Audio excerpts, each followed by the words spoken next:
Let's figure out what the hell's going on. Going live. Excellent condition, it says. Excellent condition. What's going on? Okay. Looks like we're good. Looks like we're good. Thanks, guys, for joining us. This is the Ivy League Trading live stream. There's a lot of stuff I want to, I really just want to go over some charts because I'm doing it for myself for the rest of the week. I figured I'd just hop on, see if it helps anyone out.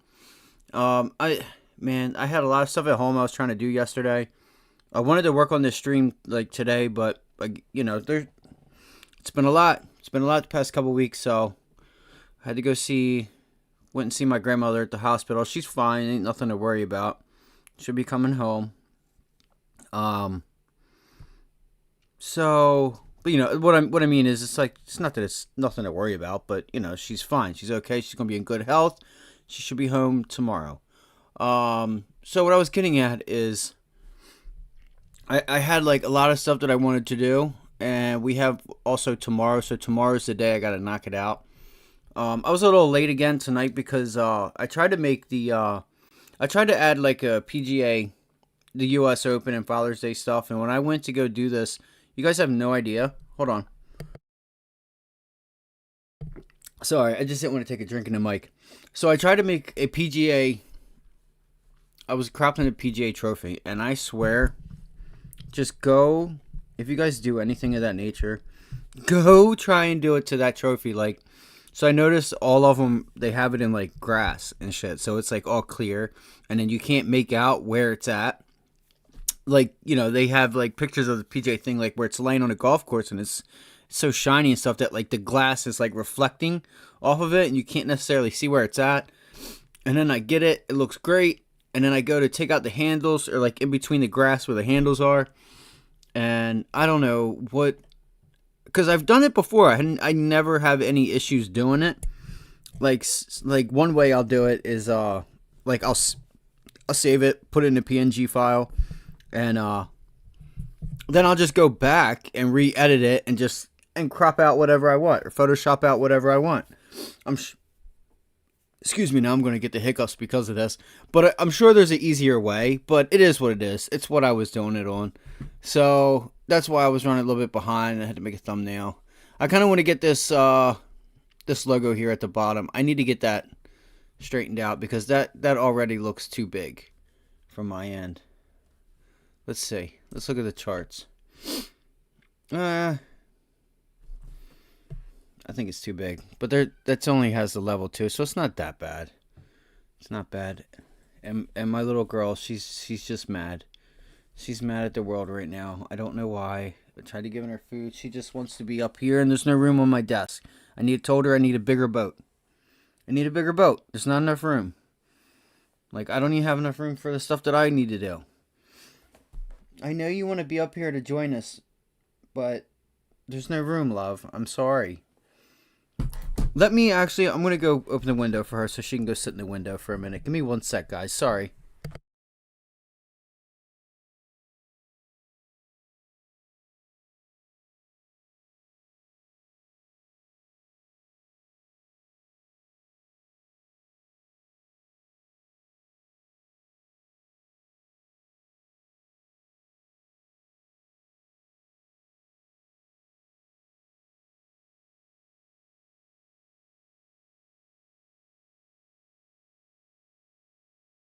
Alright, so I'm back. I'm back. Sorry about that. So happy Father's Day to any fathers out there. I hope you guys had a great day. The weather, at least here where I'm at, was beautiful. It was beautiful. So, if you have fathers that aren't here with us anymore, say a prayer to them. That's one thing that me personally, and just the past 2 years, we've lost so many people. It's like it's hitting me at once. Like, seriously. It's like I had my whole life, very little funerals, maybe every other couple years, and it wouldn't be someone that was necessarily close. So I think I had like my dad's mom pass away, maybe a few others in between, but it wasn't like a lot. But now it's like it's been one after another past 2 years. It's insane. It's insane. It really is. But again, thanks you guys for joining us on the live stream tonight. Ivy League Trading.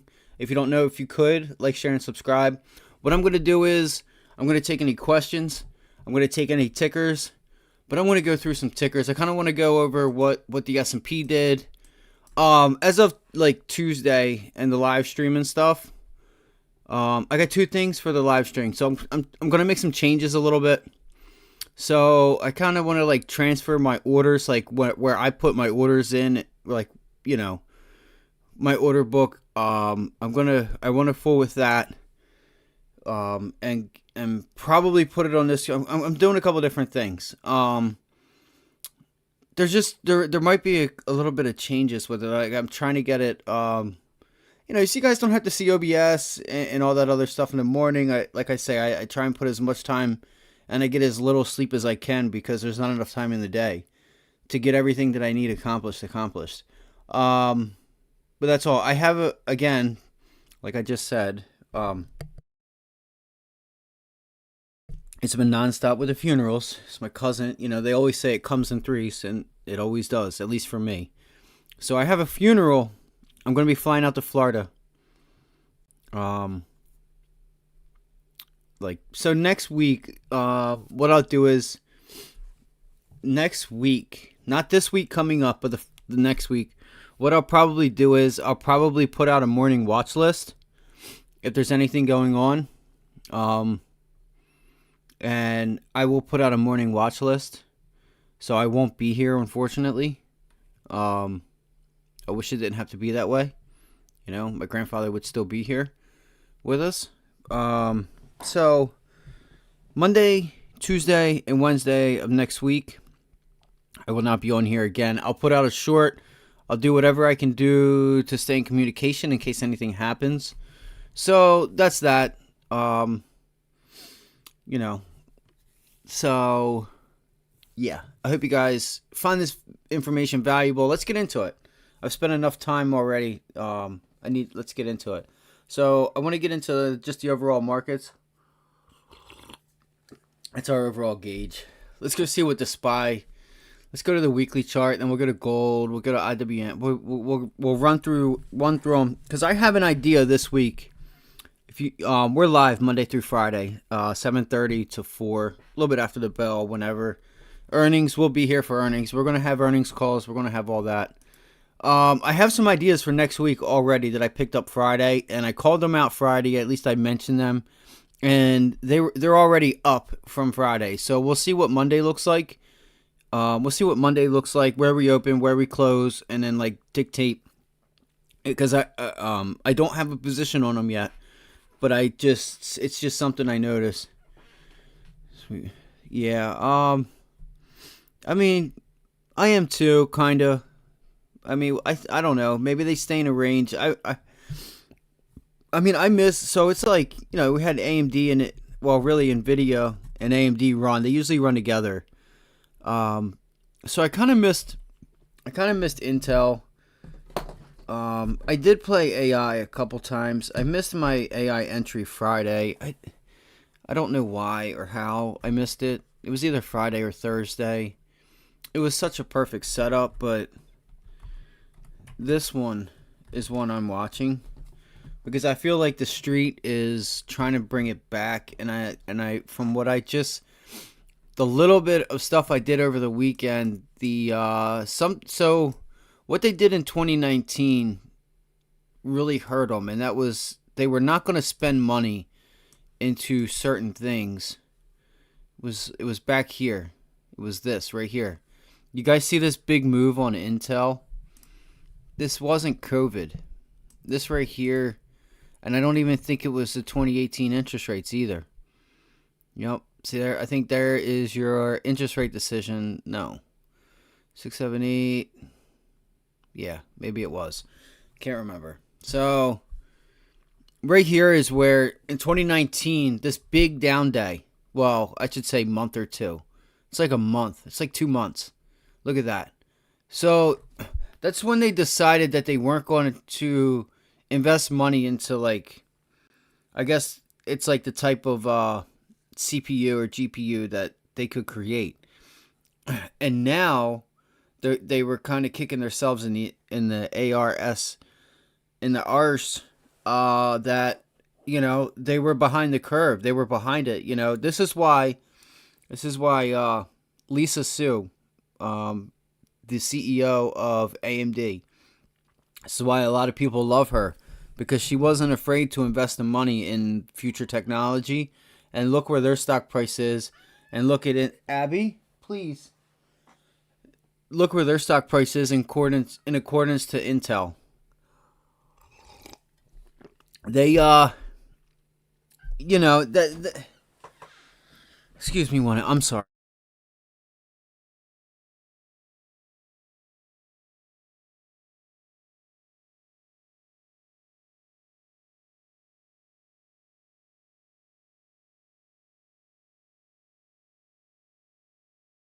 I'm sorry, guys. She took a nap. She wants to get up here, and there's just no room. So look, Intel, it didn't invest the money here, so they got it's been dead money.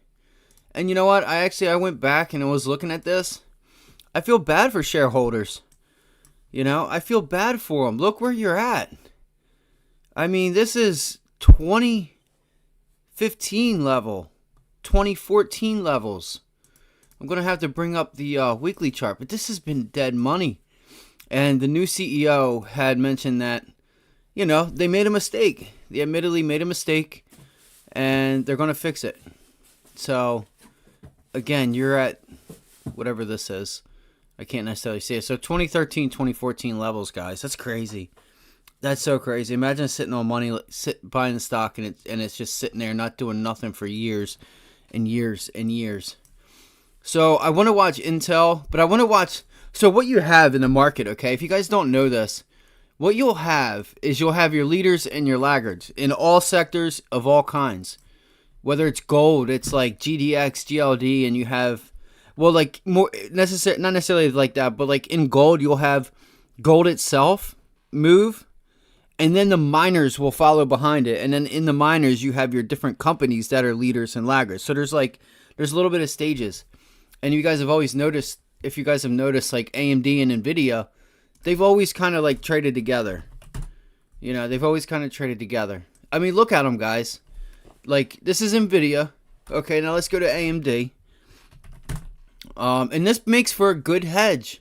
Look at AMD. It's up at, I don't know, 2022? Yeah, 2022 levels, okay? Where's Intel at? Intel's way down here. Intel is way down here, guys. Intel's still down there. And actually, it's not even there. If you really want to get real, I mean, you find where 2013, 2014 levels are on AMD, and you would say, hey, 2016 here, actually, AMD is still way down here. If not lower, it's probably lower. Like, do you guys see what I'm saying? Like, this is how bad Intel is underperformed the semis. So I want to look at Intel. I kind of want to see with the AI stocks, like what the I want to go through like you had like TSM set up a really good pattern.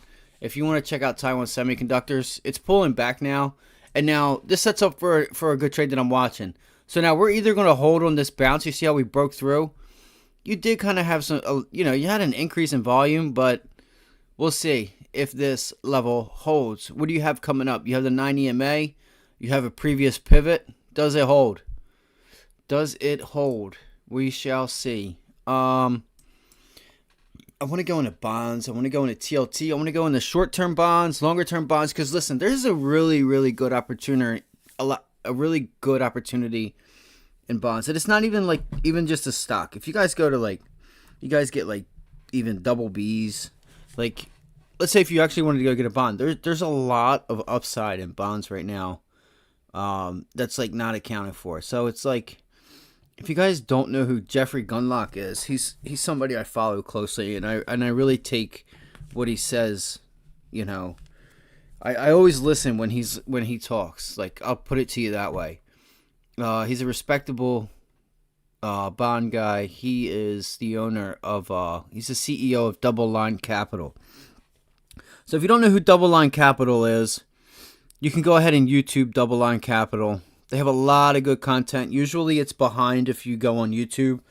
But what you could do is if you go on the site, okay, what you'll do is if you go on their site and you put in your information, they always have like live calls where they show charts, they talk about the markets, they talk about bonds, they talk about credit, they talk about the job, like they talk about everything. And they put in charts, and these are professional money managers that you can get a real insight on what they say. They kind of give expectations, like they don't give expectations on what they think is going to happen going forward. But they kind of like give you ideas. And once a year, they always have like their year-end or the start of the year-end meeting where they'll have a lot of people on, like Stephanie or Danielle DiMartino. They have Sherman. He works at Double Line Capital. Like they have all these. Oh, they also will have one of my favorites. Damn it, I forget his name. He's always on Bloomberg and CNBC too. Shit. I can't think of his name right now. You guys definitely know him. You guys may know him. You may not. Shit. She's so mad. I hear my little girl just running. He's got, you know what? I have to find his name. I'm sorry, because now I have to find it. So just give me 1 second. But yeah, so you guys can go on there. And what you do is you just put in your information. You put in your name, your address, whatever. I don't even know if it asks you for your address. But that way, because what happens is, and I don't know if this has to do with like regulatory things. Like I'm already starting to think of his name now. But what they do is they have it live, and then it's like recorded and taped, and then they release it like a week, 2 weeks later. Now, I don't know if this is for if the reasons are for because of like them being CFAs, and they, I don't know if it's just that they only give it to the people that sign up, and it doesn't cost you guys any money. So don't get it wrong when I say you guys have to sign up. Oh, here it is. Jim Bianco. That's right, Jim Bianco. I was starting to get it, and it's weird. As soon as I seen his face, I knew it. I seen a J, and I'm like, that's right, Jim Bianco. So they have a year-end meeting where they have like Jim Bianco, Danielle DiMartino, and a lot of other people, and of course Jeffrey Gunlock himself. But it's a good place where you guys can get like real institutional insight. That's just one of the places. So I was talking about like the difference between now and the 2000s. Did I just measure? No, is that a tail from the day that the NASDAQ messed up? Yeah, it was. I think this day right here was the day that the somebody didn't show up to their station, or a basket of stocks never got assigned to a station, to a market maker, because they went crazy. And it was only a certain few like baskets of stocks. Primarily in this like tech space, like Roblox. I wouldn't even really say that, because there were some Dow stocks too. But what was I getting at? I mean, I was saying that 2000. So you had back in the 2000s where I gave you guys PEs, right? I get like, I'm talking 100 PE, which if you don't know what a PE is, it's price to earnings. There's a Case, you have a Case-Shiller's, not Case-Shiller, but you have a Shiller like a price index for it's a formula for future earnings, and then dictating where interest rates are and where your earnings are. It kind of like, like right now the S&Ps are trading around like a 19 multiple. I want to say maybe like a 20, like I want to say just from the price, probably like, I haven't looked, so it's probably like a 20 to 18, 20 to 19 to 18 ish multiple, which is 20 times earnings or 19 times earnings, which like fair value for that would be like if you see the SPY, right? If you see the SPY at 350 where it was back in October, I think it was trading at trading at a 15 multiple or PE. I think it was 15, maybe 16. But when you get into the average, okay, the past average has always been around 15 to 14. Okay, so with that you can gauge. I'll cover that stuff in a little bit. I'm sorry, I'm kind of like, I don't mean to be stuttering my words. So I'm kind of just looking for this thing that I wrote down for you guys that's not on here.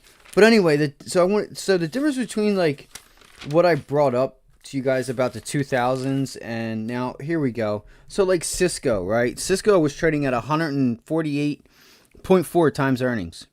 AOL, guys, 217 times earnings. Or not times earnings, I should say. That's price to earnings.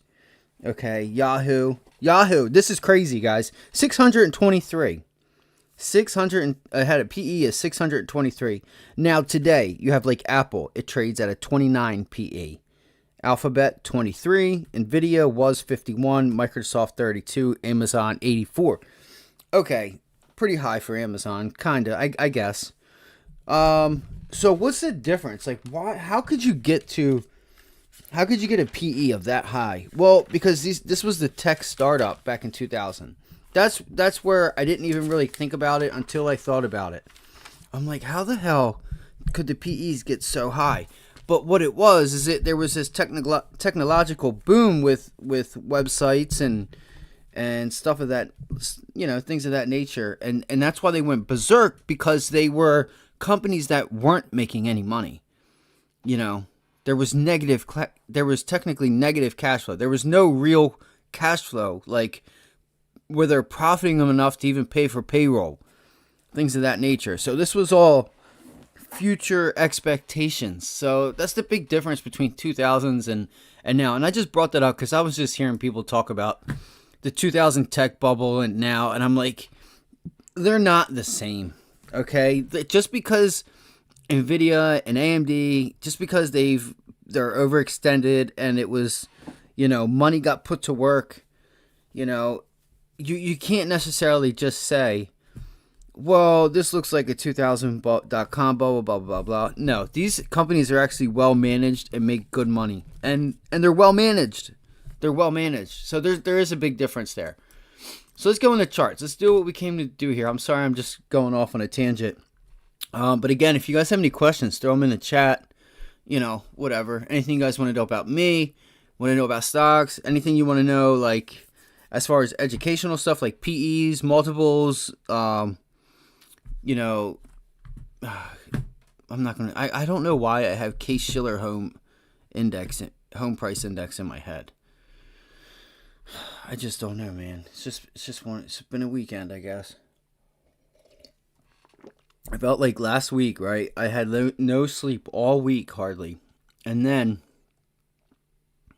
like yesterday, and maybe a little bit this morning, because, today's Sunday. I just had no energy yesterday. I went out and did a bunch of things in the yard and did a few things around the house and stuff like that. And helped get ready for Father's Day. My girlfriend's parents did a couple things, and I was like so drained. I was like, I thought I had gotten enough sleep Friday night because I didn't put out any material or anything, and I was just so groggy. I don't know if it was just me or the smoke. Like, we've had a second round of this smoke. Like, I walk outside, I could smell it. I didn't smell it today, but like yesterday, or it was Friday night or yesterday, you could really smell it. And then I had the window open just a little bit ago, and I started getting a headache, and I'm like, oh shit, it's probably that stuff still lingering. But this weekend I tried to get a sleep. I could tell this weekend that my body was just like, I was so tired. Like, I got a little bit of sleep, and it was like, oh, this is what we're doing? Okay, well, it didn't want to get out of that stage. It was just, so. But again, I hope you guys had a great Father's Day. Like, share, and subscribe. Again, post some tickers. I'm going to run through some of mine. If you guys want to help come up with some ideas, whatever, let's get it. So yeah, we're talking about AI. So look at this 4-hour chart with Taiwan Semiconductors. We first kind of want to start at the weekly chart, but and I'm going to go to Intel and stuff because if Intel is really making a change, so here's the difference. So okay, I'm kind of thinking I'm like, Intel technically shouldn't be that bad, but when I found out this information about how they did not, they literally rejected the idea of spending money for innovation, and it's kicking them in the ass. Like I said, it's kicking them in the ass. Look at AMD, look at Nvidia. But the thing about Intel is, and I kind of feel this way. So I have an AMD. I have a Ryzen 7. It's the 5500 series or 50. Yeah, it's the 50,000 series. I don't know, 5000. It's so weird to say 5000. So I love it. So I like even the memory on my computer and stuff. I haven't used nearly as much as I thought I would, especially with doing this stuff. It performs well, but there was just like, I'm like, I kind of feel like AMD. I'm like, well, what is it? Why? Like, if you say, if I, let's just say you try to get like the same Intel processor. Now, don't quote me. I don't know if it's the same price or not, but I feel like there's like a part of me that wants to say maybe Intel's safer, but AMD offers so much more. Bluetooth, like, some Intels don't come with that. You know what I mean? Maybe now they do because they've invested, maybe, I don't know. But I just know when I was when I purchased my computer and stuff like that, I was already kind of wanting an AMD. But I'm like, I could just, once I was reading like specs and stuff like that, I'm like, so Intel, like it wouldn't have Bluetooth wireless and stuff like that. Like the same processor. But, it was AMD and Intel. So it's like an i7 or a Ryzen 7. A Ryzen 9 or an Intel i9. So it was like Intel's didn't have, like, there were so many things that Intel was lacking. And I'm like, so why isn't Intel doing that? Like, how is it that you don't have, like, it's not coming with Bluetooth? It's not coming, I mean, for a monitor, for headphones, for this, for that. Like, why wouldn't you? Like, are you not, are you just, like, I don't understand it. But, ultimately, that's why I went with AMD. I kind of was already under the impression that that's where what I wanted anyway. And then once I actually got to looking and stuff, I was like, okay, yeah, I definitely would much rather have an AMD because for the same price, you're getting Bluetooth and all this other stuff. This weekly chart looks I mean, I don't like that tail at all whatsoever on, this is TSM, Taiwan Semiconductors. Wait, today is Sunday, right? I wonder if the futures market is open. I knew it. Wait, we could trade right now. So we're not totally out the game. See if we get a VWAP projection here. Looks a little too easy, but so futures are open. That's so weird. It's not weird but it is because it's like if the markets are closed, how are you going to have futures open? But I guess they kind of have to like let them trade for everyone else around the world. So this is going to be big. All right. No shit. Because again, if you guys don't know, markets are closed tomorrow.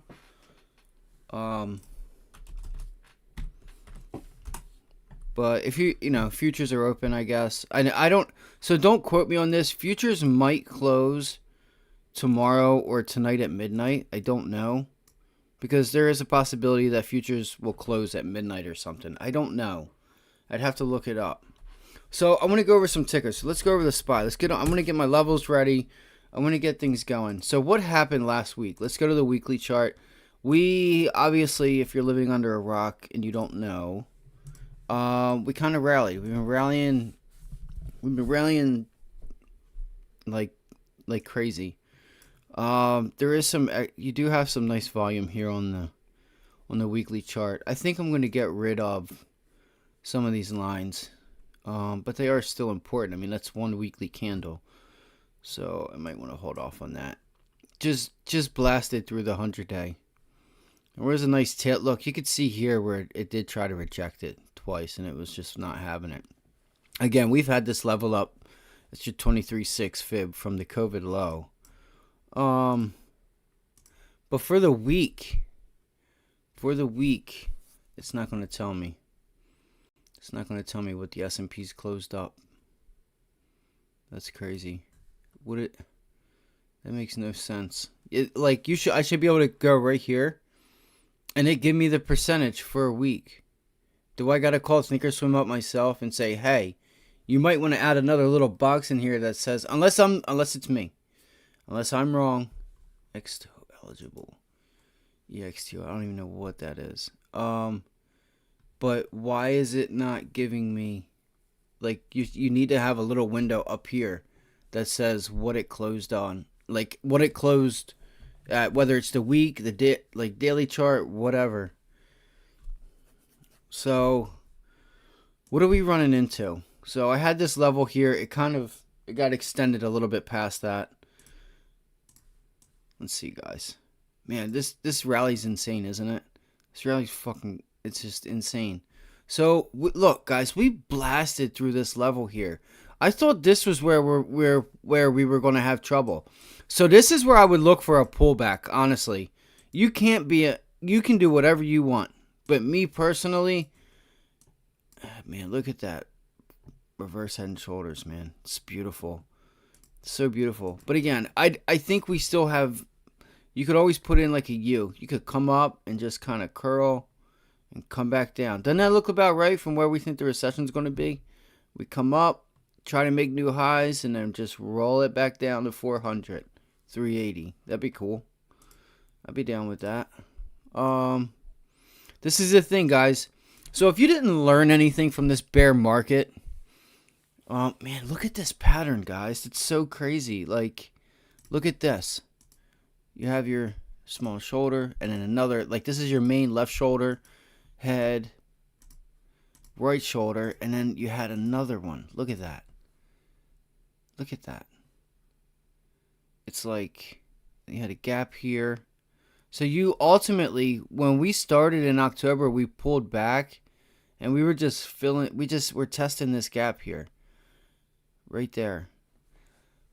I mean, obviously this is the levels for, the fib for the COVID crisis, but that's just such a clean chart that, like, it's a clean, this is a clean chart. If anybody asks me about a reverse head and shoulders, if they think they see one and it doesn't look like this, I don't care what time frame. Like, it doesn't have to look like this exactly, but look, left shoulder, head, right shoulder, usually you'll break out and then test it. You'll pull back to test it, but I don't want to get off on a tangent here. But this level is what I'm looking. This is where I want to be. I want to pull back to here. This area has to be tested again, guys, especially on the weekly chart. So we filled that gap. We do have a weekly. See, that's a tailed wick, but we do have a, whatchamacallit, a small gap there on the that 447 area. But do you guys see what I mean? Like, for this to be like a nice complete uptrend, you would want to see us pull back. And I think the market will still give us 420 possibly. It might be 421, 422. It's hard to say because we're up 20 points. This thing might not look back. You don't know. This is why you just keep buying. That's why you hear them say, shut up and buy. Like, don't worry about it. Just buy. Especially when you get distressed assets. Because you're gonna look back and you're never gonna get this price again. This was your last chance at the high 300s, mid 300s. If you didn't get it, you're never gonna get it again. Done. Bye bye. Sayonara.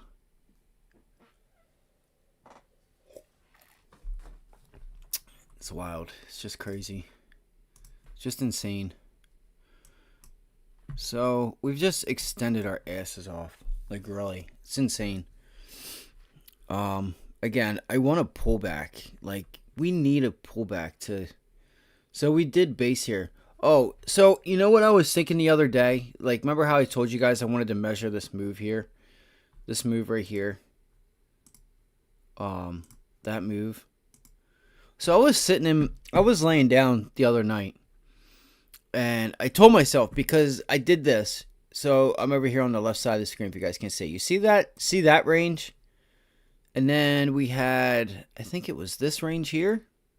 We had that range.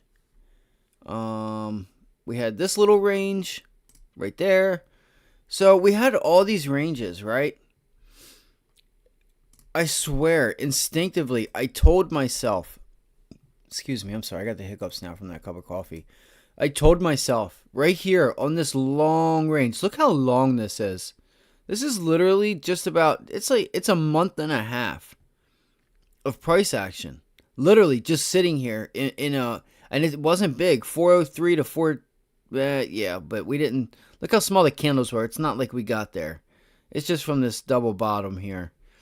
It's got a really nice, if you guys don't know what they do have these patterns that people don't talk about too much, but these diamond patterns, okay? You probably don't see that too much, but that is a thing. I said to myself that, I need to, when we broke out of this trend from this downtrend right here, that pennant that we put in, I said to myself, I need to be a buyer there to the long side. And why didn't I do it? I don't know if it's because I forgot. I think I was just playing other stocks. I honestly don't know what the excuse is. I don't know why. But I told myself, or I should say, my instincts told me that just like all these ranges that I played, because I caught this downside here. I remember this day. I remember that. I think that was right around when I had COVID and something like that, you know. It was around that time. And I was playing Boeing around that time and stuff. I remember a lot through here, and it helps me remember, I remember this day. I just remember everything.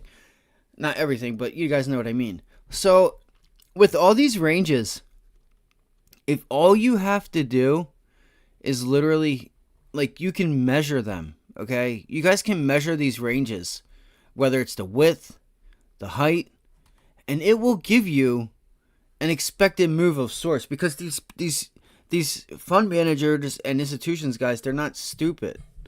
Never really understood exactly why they're so why are gap fills so important. Yeah, well, you know why they're important. That's because it's an area on which you have no buyers and sellers. So, yeah, I'm sorry. I just seen your question. I don't know how long you put it in there for, but it's important because there's not any buying or selling in that area.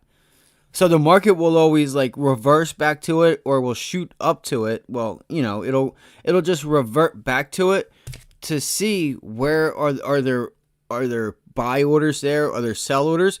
Because let's just say if the market goes up and then it gaps up, and then it's looking back hey, let's revert back down here. Let's go test this gap to make sure that this rally that we've done is able to hold up. We're going to go back to the gap, because if you don't have, so what you have on an island reversal, perfect island reversal right here. You see this gap up, and you see how it goes. You see this gap right here, and it goes. This is a picture perfect gap up, or this is a picture perfect island reversal. Okay. So if you, like I said, we gap up, you're rallying, and then you gap up. Okay. That's your island right here. See how it just sits up there all alone? And what the market does after the gaps up, and it continues to rally. And what it does is it turns itself around, it's looking back. So the market's saying that we have no buyers and we have no sellers. Because stocks always pull back to support and resistance. Well, you gapped up over resistance. So it's okay, we're just gonna run the test. What happens is you have sellers as this thing rallies and you have a gap there, the minute like sellers start, that's what the market is it is buying and selling. So once the selling starts, you see that tail there. And then you get a gap down overnight, you get a small rally, but they sold it off because you already had this resistance area of 431. So during the day, whenever it was, whether it was the morning, afternoon, chances are it was in the afternoon. It was like a late day sell-off here. You got a gap down on top of a tail on this daily candle, okay? And that's telling people right there, okay, we had we had a nice wick on the upside, a wick as in it sold off, and then we come into the day on a gap down. Like that's bearish momentum. Like that's bearish sentiment. You know what I mean? So as things happen, okay, see how small these candles are? This is indecision after this day. Because you had a wick with a gap down, now it's like, okay, are we buying or are we selling? And momentum, the psychology of the brain, the traders are this day meant something to them, like as far as a sell-off. Like now they're indecisive on like, let's just take our profits, we're up. Like look at this rally, this was a gap and go. I think this is an area of resistance, like let's get out of here. So they start selling. So look at the day. You get 2 indecision days with a sell-off day. And what happens? It gaps below. It gaps down and it fills the gap. What it does is you have buyers still sitting here. Okay, so you have buyers, right? And then it comes back up to retest it. But what it is an area that you have no buyers or sellers. And it doesn't mean it has to, but more times than not, it will always revert back to it or go, whether it's to the upside or the downside. It will retest it to see if the buyers or sellers are still there. And it's also a place on the chart that tells traders, I'm going to look for support. Come on, you fuck. It's also a place on the chart where traders also have an area of either support or resistance. So if I'm a trader and it's pulling back and I'm like, yeah, I want to be a buyer right here because I know there's a gap fill there. So I'm going to look for support right here at 412. Okay? And then you get to 412, all right? You see right here where see how it rounds itself back off? What happened? You had a bunch of people sitting here at 412. You had a bunch of people sitting at 412. If you can't see the line, I'd have to make it bigger for you or make a trend line. But it goes back up. And what's it do? Boom, it hits. But they see this. They see the gap up, the indecision, the come back down. But this gap down right here. This gap up, revert back down and gap down. This signaled an island reversal. And look at that candle. I hit that candle. Because when I got this gap down, I waited for that. I waited for that, bro.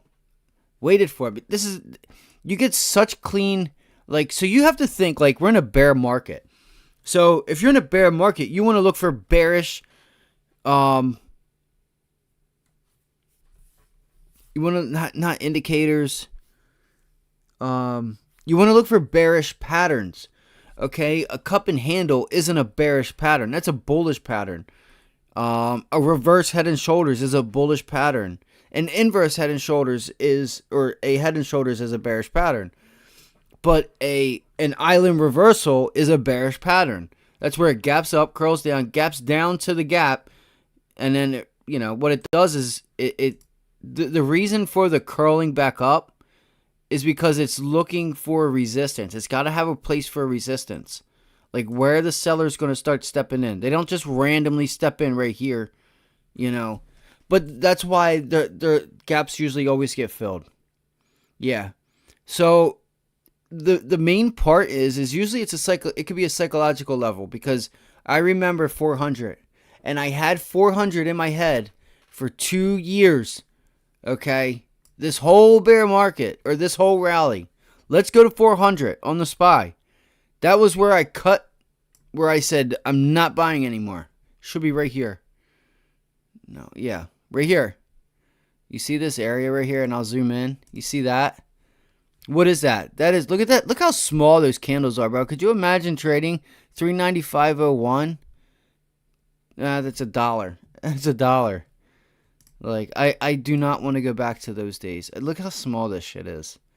So, look at the gap up. Like, gapped up. Where did it gap up over? It's psychological numbers. 396 is where you closed. Okay? You open at 397. We get the rally to where? 450 on the dot. And they said if you didn't get it now, there's no chance you are going to get it. Look at that resistance too, though. Look at that. Look how much that comes into play now that I look at it.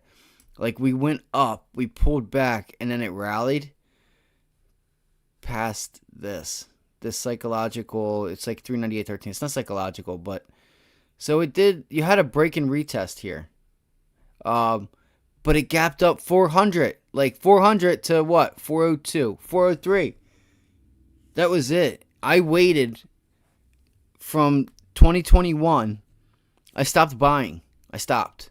That gap over the psychological 400, I stopped. And I said, we're going to see that again. I didn't know when it was going to be. I didn't know it was going to be 2 years later or a year and a half later. I didn't know if it, like, at the time, I'm like, yeah, maybe I'll get it in like a week. But anything over 400, I'm not buying. Not buying the S&P over 400. Can't do it.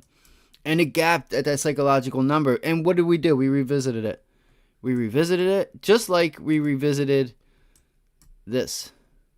That gap. No. Am I on the S&P still? I am. Right here. The COVID gap. Even though it got filled earlier. No, it was right here. Where is it? No, we ain't talking COVID right now. 398. There's a gap in here that I know that the S&P's refilled because I had it marked out on my chart.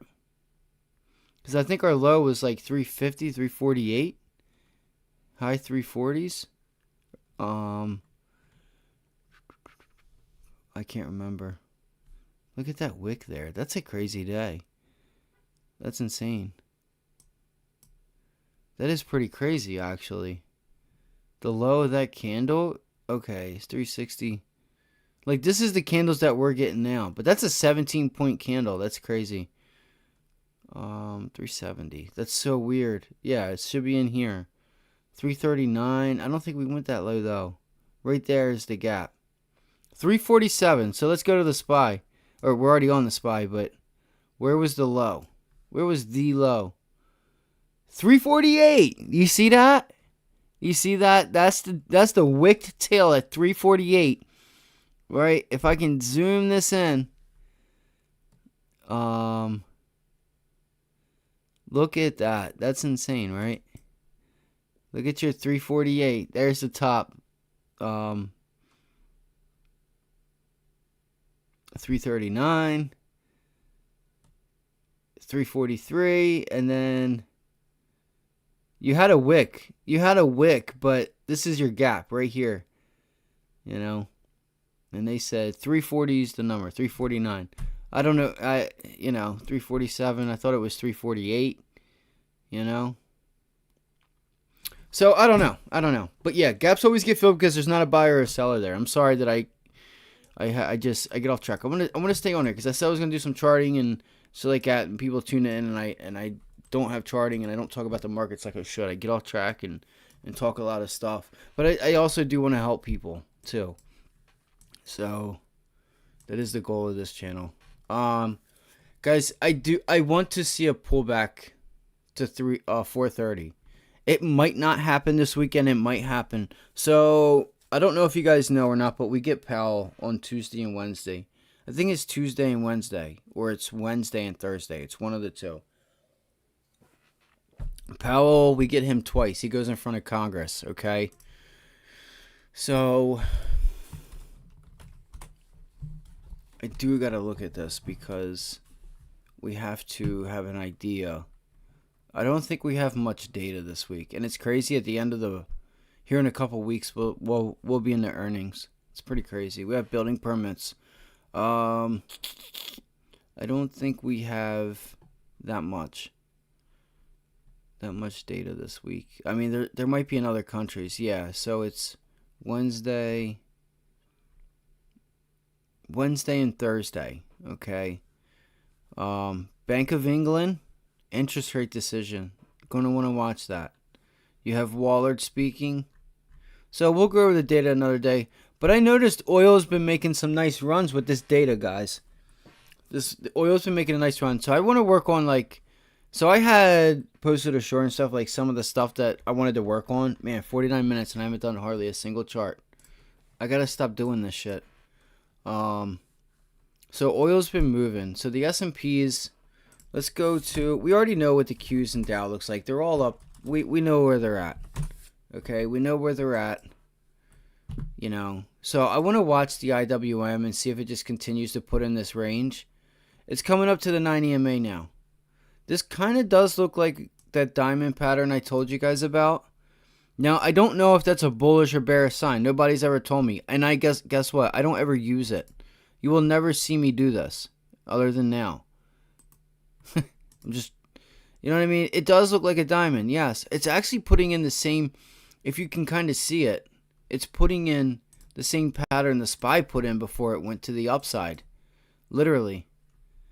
The double bottom that I played on the SPY. So right there, it's a little off. It's like same but not the same. So boom to the upside.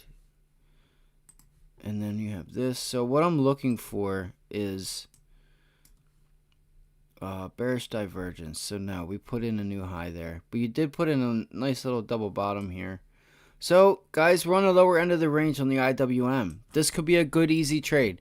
If you guys are looking for base hits, put this level on your chart.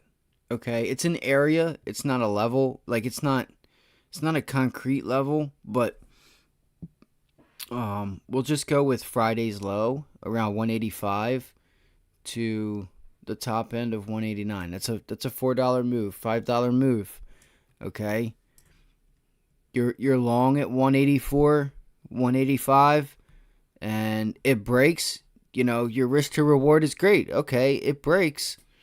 You know, you see if it hangs on to this last little bit. You also have this little area where it could find support at. So, again, if it breaks 185, and depending in the manner that it does it, with your volume, everything, if you're not experienced, then, you know, trading is risky. You can lose money. You know, it just risk reward's good. It's just good because if it breaks, you buy here and you're also selling here. That means you're keeping your losers like this. That's how you manage your risk, you know. But you also can use the tape. You can use volume. Like there's tools to like dictate whether the probabilities of its breaking is high or low. So, or don't trade it. Don't trade at all. You know. So USO made a big move, like a couple times already. Like it was really like with this data that's been coming out, like right here, this day, like that's a huge day from what I've been told. Like I don't know if you guys trade crude or not, but UNG also, UNG had I don't know what the data was, but look at this movie. I know for a fact this paid. You could have made a lot of money on this move, okay? A lot of money. And I know people who just strictly trade oil, natural gas. So there's nothing wrong with it. The ticker for that's UNG. It's gotten beat up. So guess what? What did we say? I was saying at least, I think we could get a higher than expected CPI next week. All right, and look what are prices starting to do. UNG you see is on a rise. USO oil or XLE, it's on a rise. So we'll see if we can get a higher than expected inflation number. I re-listened to Powell's testimony and kind of went over his thing. Like I didn't get pretty far in it. I probably got like 2 sentences, just because because I was at my girlfriend's house. Or at her parents' house, and eating and stuff. And I just didn't get the opportunity to really listen to it. So that's one thing I'm going to do tomorrow. Because I want to, he did mention the balance sheet, this and that. And he did kind of mention about the lag effect and stuff like that. So, we'll see. We'll see. Maybe it's just the sentiment with me has changed. Because that's a real thing. Like, do I still feel like he's going to give Like I was really certain that we're going to get them in July. The way he put it to us made perfect sense that we could get another interest rate hike in July. I think he should. I think, again, they have the tools. Well, because that's what happens is the rhetoric changes, and it's like, what happened to we have the tools to fix it if there's an issue, if unemployment gets to be too crazy and whatever. So I don't know, but that was Powell that I kind of like listened to again today, and I'm like, is he being bullish? Like, is he kind of like scared to continue to raise interest rates? Are the politicians in his ear and stuff? But you do have some members that the unemployment forecast did get raised up. Again, I want to go over. I'm going to look more into that tomorrow, so I can kind of get us a better picture. Monday night into Tuesday.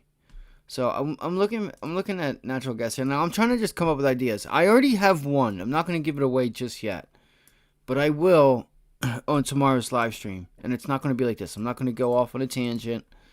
I'm just going to strictly go over charts. Come on, you best. You and natural gas fund. So you also have you have triple leveraged ETFs for like natural gas and oil and pretty much anything and everything. So this means like if oil goes up 1%, the thing will go up 3%. All right, this was up 2%, so you can expect a 6% type of day in one day. It's pretty. If you think about it, if you really think about it, it's pretty big. It's a way you can compound money or lose it if you don't know what you're doing. So USO or UNG, it's coming into this 100-day. So I'm gonna watch this. I'm gonna put this on my radar. It's coming into this 100-day, and it's actually got a gap fill here. Isn't that funny, guys? Look at the gap fill along with the 100-day. They're both meeting there, so we might be able to get a pullback on UNG. Dude, I hate this logarithmic chart. I mean, I like it, but it's giving me hell. If I pull this up, I want it to stay just like this. Okay? And it won't. It won't let me bring it up. See how it won't let me bring it up? It just sucks. Like, come on, man. There's got to be a way to fix this shit. So, again, we have a gap fill right here. You see the gap fill? See how it always reverts back? Are the sellers still there? Are the buyers there? Like, it's just checking. So this matches up perfect, guys. That's a beautiful setup for a possible short or a possible long. Because if this 100 breaks along with this gap, okay, and then you wait for the pullback, like you break this level and wait for the pullback, bang, it's on. And we have another gap here, guys. There's your gap fill at 936. So we could be on our way up. Again, it's summertime. Not that really matters. A lot of people still have gas, but there's a small gap here. You have all kinds of gaps with UNG and natural gas and stuff like that. So I'm gonna actually write this down myself because I'm interested in it.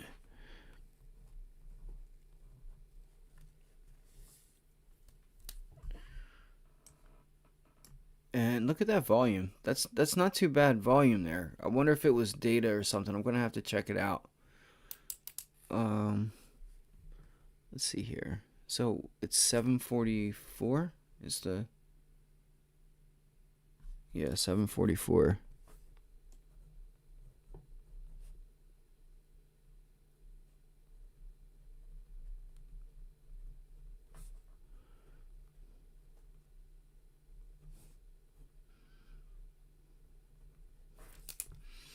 All right, so I want to see. I should put up my accumulation distribution. Look, this thing doesn't have. Oh, it has the RSI. That's what it is. So the RSI. I guess I kind of can't really use that.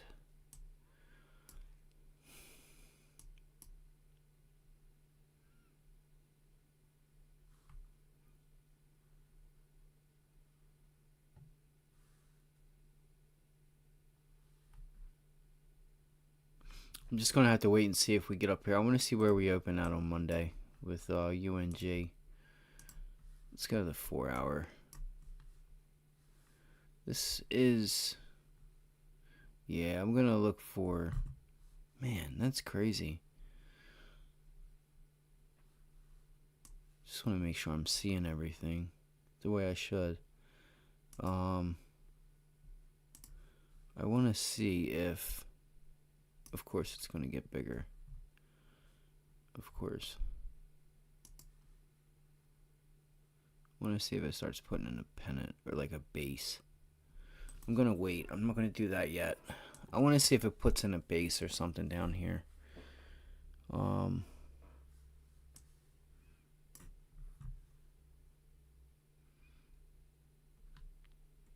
This thing could, honestly, I'm kind of indifferent on this. But in all honesty, man, this thing could get going. It just broke this level. Look at this level it broke. There was flat top resistance right there. Look at that. Come, are you kidding me? I apologize. So check this level out right here. Okay, you got a flat top resistance right here, and I'll show you what day it is. You guys probably don't see it. I will actually zoom it in for you guys so you guys can see it. But these candles are small, so, and then the logarithmic's going to kick in, so put it up higher. Boom, boom, boom. Let me hear you say ayo, ayo. Alright, come on. So, where was it? Flat top resistance, right to there. Let's get it. Look at this, gang. Look how beautiful this is. This is pretty. And it literally just about to a T, you know? Just about to a T. Look at that.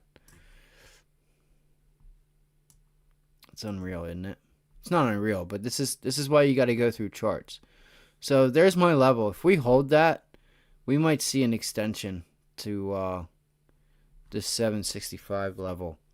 Again, remember, it's a small, like it's a $7 stock. So 50 cents, 80 cents, $1, you know, $1 move on that is a couple bucks. As far as a percentage, it's a pretty big percentage gain. All right, so you don't need much out of it. So that drops. Man, this thing is, well, let me look on the daily. That's one thing I did. I think I already did look at it, and it wasn't too bad, but it's just getting overextended. It looks like, kinda. So we want to wait for a pullback, I feel. But it feels like you're at a level where, so I don't know. I haven't really traded UNG, so I can't really tell you like what to look for. It's not something that, you know, that I've spent much time on. So I am going to keep that on my watch list. I'm going to keep this on my watch list. Yeah, I want to watch that. Because this area here is definitely relevant. You got a flat top, like it's just, the price action is just telling me that's where it's at. 2 turntables and a microphone, where it's at. Let's look at gold. I'm gonna have to pull up, like, I don't know what the futures, I think it's like CL or, let's see, / no, this is crude. CL is crude. Is it ZQ? No, ZQ is yields. 30-day Fed funds futures. Yeah.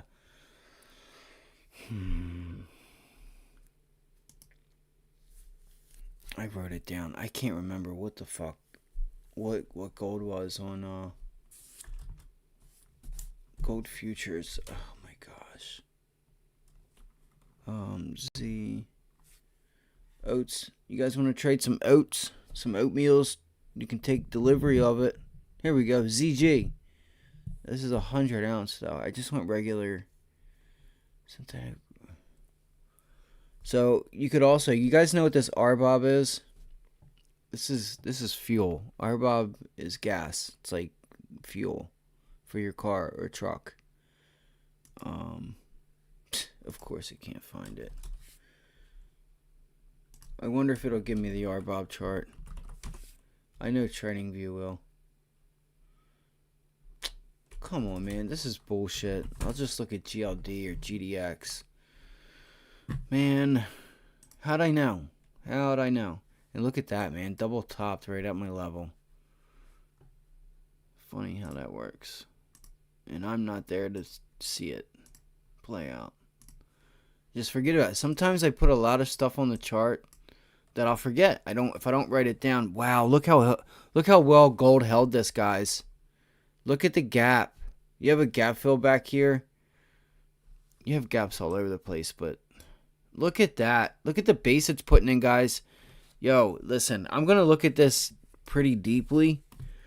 Like, I'm going to go into it right now, and if this stays like this, I'm going to tell you right now, you might get your second leg extension in gold, guys.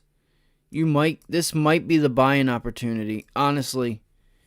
Because your risk to rewards there, again, I was a buyer back in November and December. Here. Okay, November. And then I bought again in December after the breakout pullback. I was a buyer again. For disclosure, I am no longer in them. I took profits here. I took profits here and here. Full disclosure. I mean, this was just such a run-up that I'm like, I got to take it off. Now, GLD trades a little different, guys. You just want to watch because of the weighting. It's a weighted index. It's an ETF. So, there's other places to go to, like Sprout Physical. You can go to GDX, which is the miners. Or GLD. It's fine. It's not going to hurt you. If gold moves, it will move. But I want to see what happens here in this range. Okay? I do have a sell signal up here if you guys can't see it. Wow, guys, it's getting even better the more I look at it. Holy shit. Look at this. You guys see this? Like, it's putting in a base, but look at this. I could probably go back further too. That's the funny part. That's too good. It looks like it could be the breakout. Pull back to retest. It might be possible, guys. Look at the reversal on this candle. Look, shoot. And then it kind of gapped up a little bit. But I would watch this. I would definitely be watching GLD and gold, guys. I'm serious. This chart pattern looks pretty good. It's just setting up to either have a failed breakout or it's going to... And listen, when I say this, it could sit here for another month. Maybe not. Maybe there's banks. Because again, if you don't know, gold is back at a tier 1 asset. So you could get some safety buying from banks. Not just people. People aren't going to take their money out and buy gold. I'm sure there's a few people doing it. But your average folk is not taking money out of their bank and buying gold with it. Gold does not yield. There's no cash flow with gold. It's a metal. So yes, it holds value.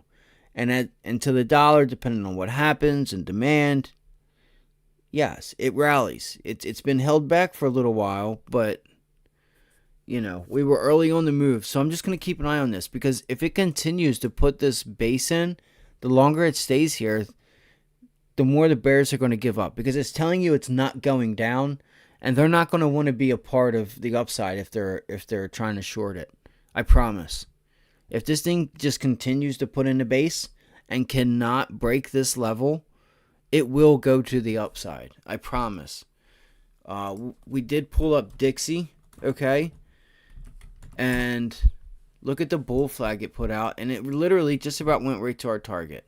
Now, this was the overall longer target, you know, whether it's to the upside or not, because we took this, you know, we just There's your pole. There's your flag. Okay. It looks a little bit better on the 4-hour or other chart, but I can see it. You know, I can see it. Let's see. We'll do this. Boom, boom. Boom, boom, boom, boom. Now, it's just a rough estimate, okay? So don't quote me on this, but it's just to give you guys an idea, okay? This is the long target, you know, longer term, okay? Let me put it next to there. And where is that at? Now, this is roughly. This is not an exact science or anything. So it's at $1. Looks like the dollar's trying to work its way back down. I mean, if other countries are going to do okay, and you know they're going to want to bring their dollars up and ours back down, okay? Because that's not how it was made to be. It's not how it was made to be ran, pretty much. If you guys know what I'm saying, all right. It's not how it was designed, I guess you could say. So I'm gonna watch the dollar in accordance to GLD. All right, it doesn't. They don't like. There's not like a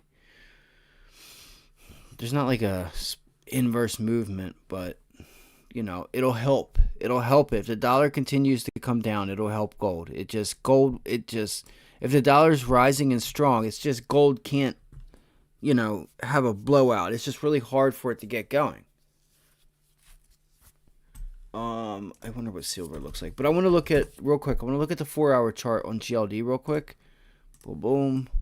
Now why do we get long gold back here? Like, look at this, guys. This was a run up.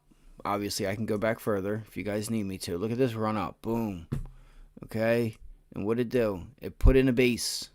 It put in a long base. Let's actually do this because I wonder. All right. Let's see where this next run's going to go. Look at that. Boom. No, it didn't go down there, did it? Or did it? I'm just trying to... Now, I don't do that crazy shit that you guys see. See, if it... I think that's because of the dollar, so I technically can't do that. I mean, I could do whatever I wanted, but... So, there was such a nice pennant that was set up on here in multiple ways. It just didn't happen. We just got the failed breakout.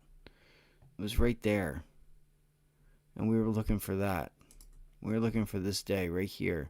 Or even this day on the test back up. And then it just was a failed breakout. But anyway.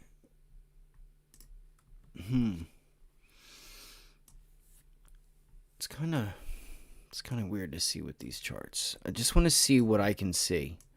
You know, I want to be able to sense it. So we've rallied. I just wonder if we're just going to put in a base here for a little bit. Let's look at the weekly chart. Look at that cup and handle, guys. Look at that cup. That's definitely a soul. Look at that solar. That's a big UFO. Isn't that? Oh, wow. This is why you guys got to go to longer term time frames because, you know, institutions that are doing this for a living, this is what they do. They're not worried about the here and there. They're worried about longer term. So you had a nice rally. And what happened? We had a nice rally. We put in the base. Rally a little bit more. But we're putting in a base, it looks like here. Yeah, look at that, guys. Wow. That's cool. I should have brought this up before. We're above all other moving averages, major moving averages. I mean, I kind of want to just go to the close and the open. Yeah, look at that. Look at that. That's crazy. That's clean. That's such a nice chart pattern. Resistance, breaks, support. You know, support tries and then it fails. And then we put in our, whatchamacallit. And you can see how it gets crazy right here at this level. So this level is very important. This 150. Now they get it. They reclaimed it. Boom. So we wait and see. We wait and see what happens. I I just wonder if this could be like more of a base, and then and then the rally out in a few years, because we have such a nice, somewhat bull flag here. Or not bull flag, but we have a really nice cup and handle here, and look at this volume here, guys. Look at that. Look at the extension in volume. It's not greater than. It's not greater than this. Like, somebody obviously bought the top, but look at that volume up. Look at that. And it's all green. Like, it's green higher than red on the right side of the cut where it should be. But you need a low volume pullback. You need a low volume selling to pull it back into like here or here, like 136, 140. I don't know. So we'll see. Maybe it's just going to put in a base. Maybe this is the part where it rallies. I'm not sure. But I will look at the RSI and everything, because I feel like it's trying to set up. I feel like it's trying to set up here. This is a nice pattern. And it's stuck into the T. We already had this up if you guys are just joining us, but we had this up already. So it hit our signals, double topped up here, and we kind of forgot about it. Like, we had these levels already put out, and it's managed to stay in them, and this was our selling target. The volume isn't too bad, I just want to know what it's going to take for buyers to step in. I want to know what buyers are going to do. It's at the 100-day moving average. If it breaks that, I guess you got the 200, but I don't know if you're going to get buyers there. It's going to be a bearish signal if we get down to the 200. You may see some people let go of this thing. Because, you know what? What else do we have? What else do we have from November, December? We also could use our other tools. We have tools for everything. I should have went from COVID, but it's whatever. So that doesn't really show me anything, but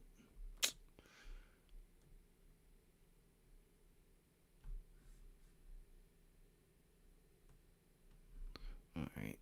I'm going to get off of gold for a minute.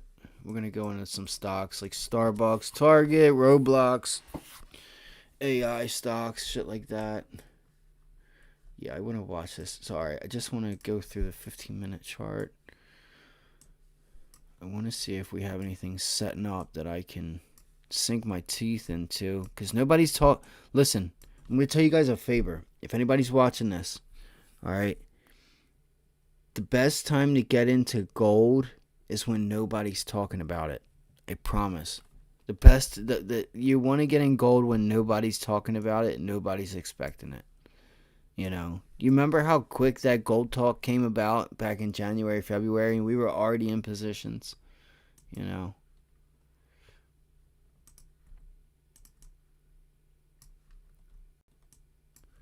So there's that. I might have to go back out for a smoke real quick, or just, I haven't really had any today. I've actually been doing very good with smoking, and haven't been smoking really. But I need a Ben. I call him my Ben Mallows. Got a fresh pack of Ben Mallows. So Ben Mallow, if you're watching, you're the man, bro. Like, seriously. I hope to be able to interview him one day. I know you said they want to trade stocks so because they don't want to work. Boy, get your ass out of here. I work my ass off to get whatever it is I can get. I don't care what it is. I just care about the end goal. I don't care about what I got to do to get there. So anyway, this is a really nice pennant. I wouldn't ignore it.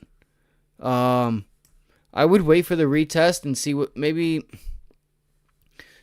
I could have the line like this. I can always undo it. Maybe I could have the line like that. And it's still got to pull back, but it's kind of there. It's kind of there. Reject. Get the idea here. Boom. And then you put like a little double bottom, and it is GLD. Okay, so let's go to, do we have bearish?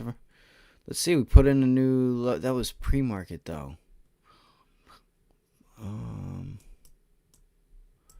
I'm going to do a little bit more work on this.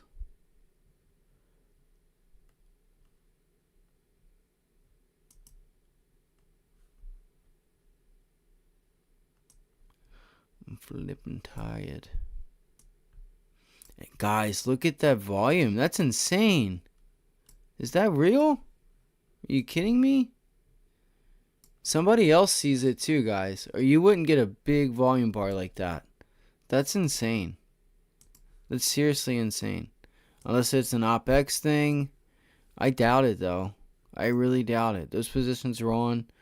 Whatever's still left there, it's expiring worthless. And they've hedged it. If it's of that importance, I assure you, they've hedged.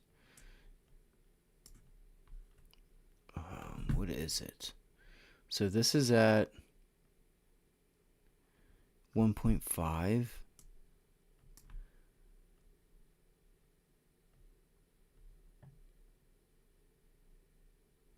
Say 105. So it was close there. Oh shit. Been looking at a spot for this week. Yeah. Spotify, right? Is that what you mean? We can actually pull that up. And then I'm going to go into TLT. But yeah, I'm watching GLD, guys. Look at this. It's got a nice base. You know, we're in the middle, so you don't want to just buy in the middle because it could dip down. If you want to be long, you technically have to give it to this area and let it break before you can say you're wrong, because you can just let this thing come down and then it reverse and you stop out. But technically, you were right. You just didn't. You got your entry all wrong. So I am gonna watch this now, unless you get like this volume bar is huge. If you get like a continuation type day and you break this and you retest it, that's what I want to look for. You know, I want to see like a nice continuation. You know, maybe break it, boom. That's all in like 4 or 5 days or something, 2, 3, 4 days or something. You know, I want to make this resistance and a support. See if it can, and if it can't. If it turns this into resistance and it just goes to the downside, then we got a good short. It's going to be pretty damn weak, I promise.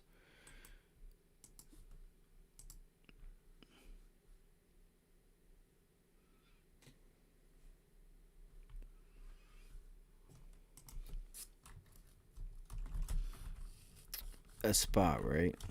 Spotify. I'm gonna have to go. I want to go over. I'll do some more tomorrow night. Obviously, tomorrow's the last day until the market opens up. On AMD, I'm looking at it as well. Okay, yeah. I kind of like the short ideas. I like the short. I kind of like the short AMD. Do I like long Tesla? I think Friday Tesla struggled. It's just I just don't want to see nobody buy at the top end of this thing. I would wait for a clear direction. I honestly would. Unless you got a clear direction here, but that candle looks like indecision. It looks like you tried to break out to new highs and it failed to do so. So you remember how I read that chart pattern to you on the daily chart of the SPY about how like what were the trade like, because you got to think like a technician, a market technician, okay? So Tesla, you know, we gap and go. You could very well put in an island reversal, just like the SPY did, but I doubt it. I doubt it will. It could. Look at the volume. The sell volume is a lot greater than the buy. But I don't know. I think people are gonna try and fight this, and it's just gonna keep going up. So you do have a gap down here. Gap up, pulls back, goes. Okay, right here. So this is where the selling came back into it. It actually gapped down. So it closed here at 256. Opened the day at 9:30 in the morning at 248. Lower than where you closed. The close is so important. Because now look what happened. You had a sell-off type day. You were down like a percent or two. Whatever. You gap down. They buy the dip. You gap up. And then what do you have? Indecision. This is the same exact chart I showed you on SPY. You see that? Because they're looking at this. They're looking at the gap and go, and they're like, okay, is this it? Now they're thinking this has been a long run. We've caught so much upside here. Should we start thinking about pulling the trigger on the sell side? Like I said, look at the SPY. Remember this. Oh man, killing me. It's killing me. See how we gap up? Okay, gap, we go, and then this day here sold off. Like, I'm looking at this little tail there. Okay, this little tail right here, guys. The next day it gaps down. So open, close, gaps down. All right, they sold it off on the gap down, but it got bought back up, and they let them. What it was is like, it wasn't necessarily a buy. Like, there was so much buying that I ripped to the upside. It's just that the sellers stepped away, because the sellers are sitting here. This is where your sellers are at right now. Okay, they don't want to sell here. They want to sell here because they know you guys are buying it, or people are buying it. It's in play. So they're doing this to take like pieces off. It's not like they're selling and liquidating Tesla. Okay, it's not like they're liquidating it and just want it gone, and they're lowering their price. So this here is not sellers stepping down. This is sellers staying right here and not budging. Now you see them starting to lower themselves and come down, then yeah, that's when you want to watch out. But look, so again, you had your gap and go. You sold it off. It's just the sellers. It's not like the sellers just left. So all there was buying, and it could have been a little bit of buying. It doesn't even have to be a whole lot. There could be two sellers and then just me as a buyer, and this was just me because the two sellers stepped away. But as soon as it gets back up here, all right, what did they do? They stepped in, sold it. Okay, sold it. This was probably at the close. I can tell you right now, this last little wick was probably at the close. And then what happens? You've seen this sell pressure. You get a gap down. And you gap down in a good way. So sellers step away. The buyers just come in and buy. It doesn't have to be a whole lot because the sellers aren't moving down in price. Now, if this thing closed here and then this candle was down here, then you're going to start seeing the sellers stepping down. And you may see more step down to increase the selling. But you gap up. What happened? You wicked again. This is going to be a tough level, guys. You wicked again, and look how small the candle is. So if we go back, look at the SPY. Look at the SPY's island reversal I showed you. Doesn't that look exactly alike just about? You had the gap up, pull back, but you still just gapped up. You gapped and went. You had one pullback day. But look at it. Then you got to the top resistance here, and then they put in a tail. A tail got put in. The sellers are sitting here. You get a gap down. Look, open, close. You gap down, and then you get the indecision like, okay, shit. Sellers are up here, man. The bears are there. It's like you're in the woods. You're like, dude, the bear's like right there, bro. He's like right there. So they know that. This is what they're saying. And what happens? You can't break back up above this level, and then the sellers step down. And what happens when sellers step down? Things get out of control. Not really. I'm just saying. They don't have to get out of control. Like, sellers can always step down and not, like, liquidate it. But that's kind of what happened. Like, the market is nothing but psychology. You know what I mean? Like, you can literally sense what the minds were of the traders that day, if you look at it.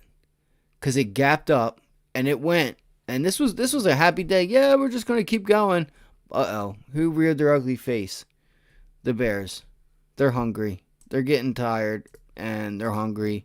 They just want something to eat. They just made all this money going long. They're like, I got to take something. I got to take something off the table.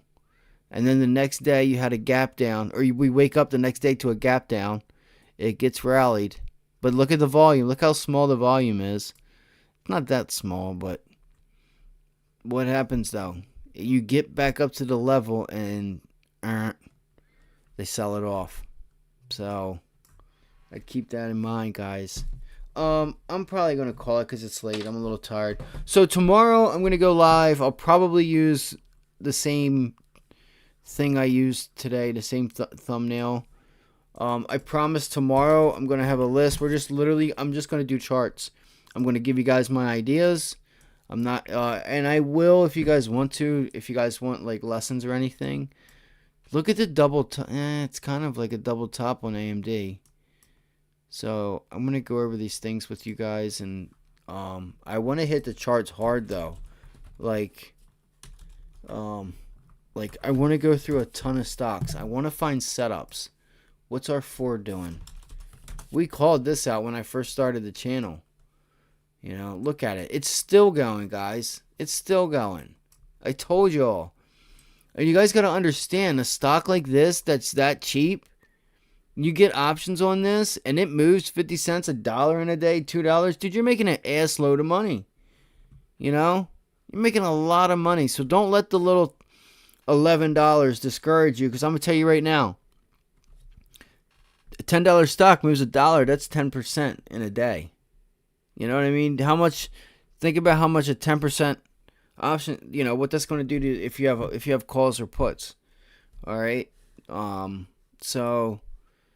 You know, and I think a lot of people should also focus on it because it has less volatility and people are able to stay in their trades, you know, and then move over to like the Netflixes, the Enphases, you know, those kind of stocks that are real volatile, and you're more than likely, you don't have to be, but if you play it all the time, you're going to be red and you're going to be down a lot, but you just, you know, so... It's just important, man. There's just a lot of little basics that I think people kind of like don't find out until it's like, I don't want to say too late, but if they don't put in the work and nobody tells them. So like there's stocks that there's going to be stocks, and I wanted to mention this on the short. There's going to be stocks that you're going to be good at. You're going to find that like, man, every time I trade Apple, I'm like usually always green. You'll have a red or two in there or whatever, but you'll just know that like there's just something about Apple and you that mix.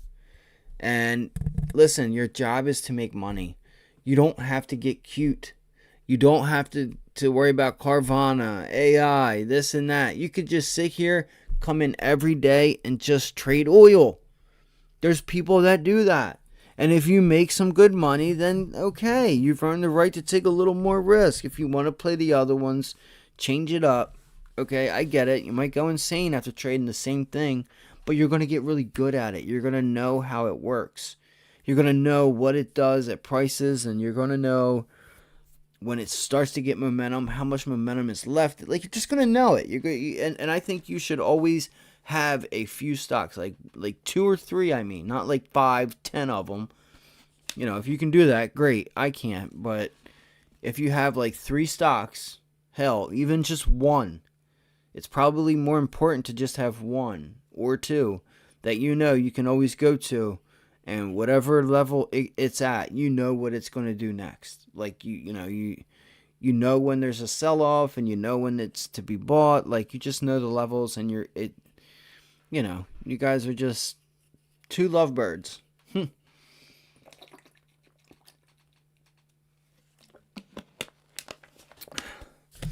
that's kind of like me and Baba. Like, Baba has treated me really well. Me and Tesla have a 50-50 relationship. It's not a bad one. I'd say, I don't know. I'm like 80-20 to Tesla, wins and losses. It's stocked me out a couple times. Tesla's treated me well, but, I myself have a few stocks that I notice I've just done better. Hopefully it's not that I'm getting sick, but I don't know. What is this, AMD? So yeah, again, tomorrow we'll go over some stocks. I'm going to have a list of some stuff. I'm going to have an idea of like, what do I want to play for the second half of the year? Okay, that's important. Everybody needs to know like what they want to play. Like, man, look at that pennant. I can't help but look. That's so crazy. There is a larger one playing here too, guys. You know, we might be the first ones to call this out too. Fucking oil went negative. Isn't that insane? You can thank Trumpy. He went and loaded up for the reserves as he should have.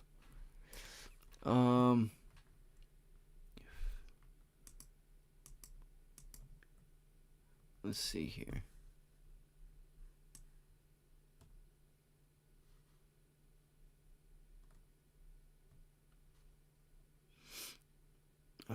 Sorry, I'm just getting a little tired, guys, and I don't know. I just hope I'm not getting sick. Could be the smoke in the air or something. Come on, what's going on here? Okay, I gotta go up. So on Thinkorswim, like you gotta go up on the charts like this to be able to move it how you want to move it and shit. Like it's gotta be locked in, or I'll show you guys one day. It's just what I see. Okay. There's a gap here. You guys see this gap?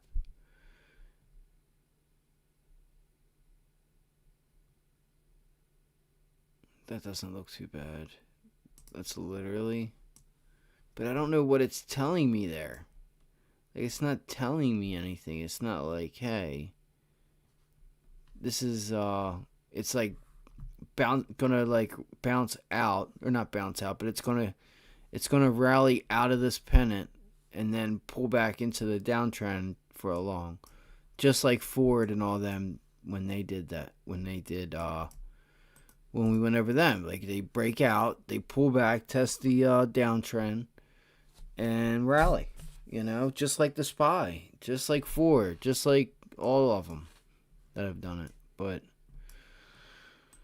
again, I'm getting tired. I would love to just sit on here and stay. There's not very many people. Again, so tomorrow, when I have the live, I'm going to make sure I'm just going over charts. I don't mind taking questions, but I want to get through them so that, people can, don't have to sit around for, an hour and a half, 2 hours of just going nowhere, with the conversation and just strictly talking about the, just going over a game plan and going over my charts and stuff like that. So I'll look at that more tomorrow. What's Apple doing? I know it's rallying and stuff and at all-time highs.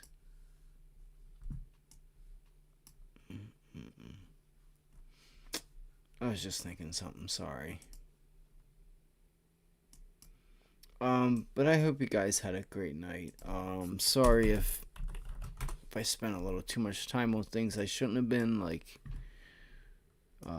trying to teach and some other lessons and stuff. Sorry, I gotta talk into the mic. Oh, real quick, I want to look at and I don't know if there's gonna be a Wall Street Journal out tomorrow or not. I'm not sure. Man, Disney's getting hit again. That didn't last long.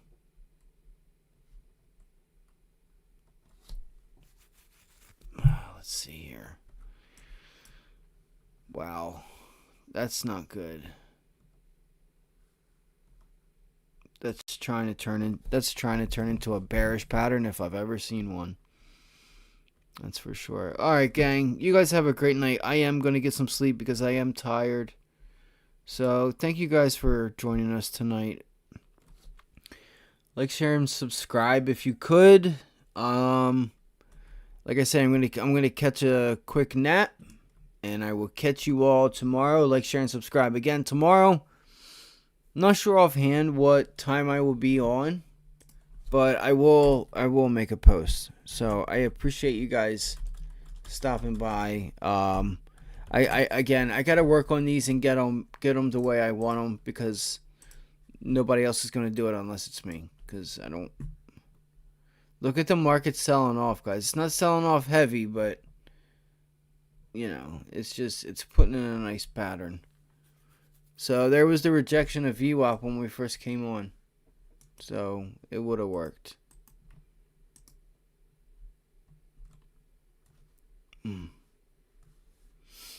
Alright, so the ESs are up, and I want to see the NQ, even though I've already seen it. Just want to see where it's at tonight. Sorry, guys, I am getting tired, so I may just be talking weird, because this is what happens when you just run yourself rampant and you get exhausted. Your eyes are trying to close on you, and you're just tired. And this thing's just trying to put in two double, but it's just trying to double bottom everywhere on everything. It's like a dog pissing on a tire. Yeah, I'm just throwing my little double bottom right here, and hopefully we rally. Right here, you had another one right here, and look, one right there, and then one right here. It's trying to be like Chris Farley from Ford, and just keeps continuously, like, you'll notice he did this last month, or like 2 months ago. Or it was like, maybe he was just talking on live, so I don't want to say that. But again, he just put out news about Ford, and it just ran it through the squawk box. It's like he's just pushing it, like, say it again, let me say something else, just to get the stock higher or something, So that's why when I was frustrated last week, I was like, yo, we get it, Farley, we get it, shut up, we got the news. If people wanted to buy your stock, they would buy it. Give them a better reason to buy it. Anyway, you guys have a great night, okay? I appreciate you guys joining me. Getting a little tired, getting a little weird. Okay, so we just hang it up. Know when to hang it up. Again, like, share, and subscribe if you could. I will see you guys tomorrow. We're gonna come on earlier. We're gonna have a beautiful, detailed game plan. I'm gonna go over tomorrow what I think the market does this week. Okay, I have like 2 scenarios, up or down, that the SPY's going to go. I'm just playing. Now, I have a couple different scenarios because, again, we have Powell. It's pretty big. We have some inflation data, I think, or no. No, we don't. I'm not sure. I have to look. Again, things are getting weird. I'm really tired. So, like, share, and subscribe. Appreciate you guys being here. Again, if you guys have any questions, any tickets or anything, put it in the chat. Guys, watch Roadblocks. We'll go over it tomorrow. So, again, thank you guys for joining us. You guys have a great night.